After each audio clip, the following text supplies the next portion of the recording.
undisputed best team in the world. The SKT reign continues. They win their third world championship. This was an incredibly hard-fought series. SKT had to earn this one.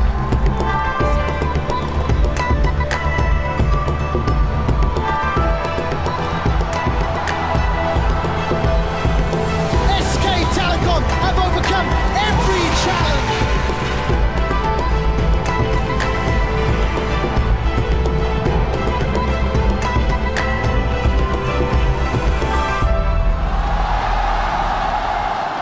We originally thought that we were making a game for kind of a very niche audience. It just turns out that that niche happens to be millions of players around the world. League of Legends grew very, very quickly. I mean, this was before my time, but it exceeded everyone's expectation for what the game would be. I think has global resonance. Players, we have a lot of players in Asian countries, in Latin America, Europe, North America, and it seems to appeal to gamers kind of no matter where they're from. The team definitely made some good design decisions about what to emphasize in the game, but also I think our timing was just really good.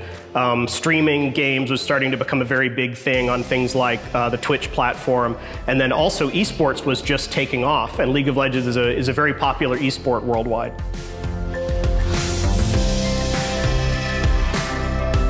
This isn't a game where your character gets better from match to match. You start at the very beginning every single game, so there's always this reset coming on to where more experienced players, you know, they understand the rules of the game better and they've seen situations before, but they don't have an inherent power advantage. So we start with a blank slate every time, just like traditional sports would do.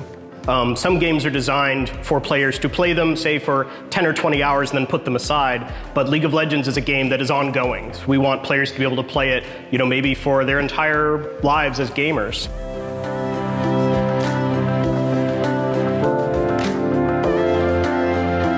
It's a team-based game. It's player versus player. You have a team of 5 against another team of 5 competing over a landscape, basically trying to get into the other enemy's base, kind of like a capture the flag. Yeah, so a lot of games are designed to tell a particular story, like you take on the role of a character and you go through this adventure and then you kind of reach the conclusion of that story and the game is over. But a game like League of Legends is much more like, you know, like something like football, where you have a particular match and there's a story that is told in that match of like how you handle your opponents, and maybe looks like you're going to be defeated, but then you do an upset and you turn around, and so you go to victory. Ambition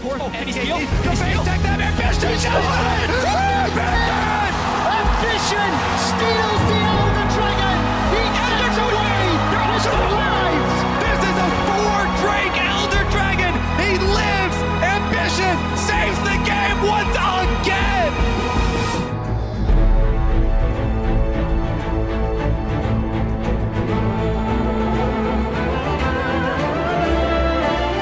League of Legends has a very, very steep mastery curve. Even after players have played 100 or 500 games of League of Legends, we see their skill still improving. And you can see that when you look at the professional players. These are gamers that, you know, they're making a career playing League of Legends, and like any professional athlete, they spend a lot of time practicing and scrimmaging. These very good players, they're not just like 10 or 20% better from players like you and I, but they're like 1,000% better. They're so talented at this game.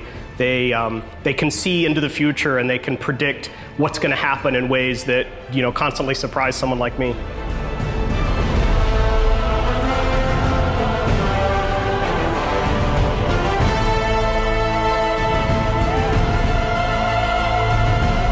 I think the competition aspect of the game keeps it very entertaining for players. And it's a game, we say that it has a never-ending path to mastery. You can always get better at League of Legends. Even when you lose a game, you can think, what did I do wrong and what can I do better next time? And we think that's very satisfying, just like, say, learning a musical instrument or getting good at sports.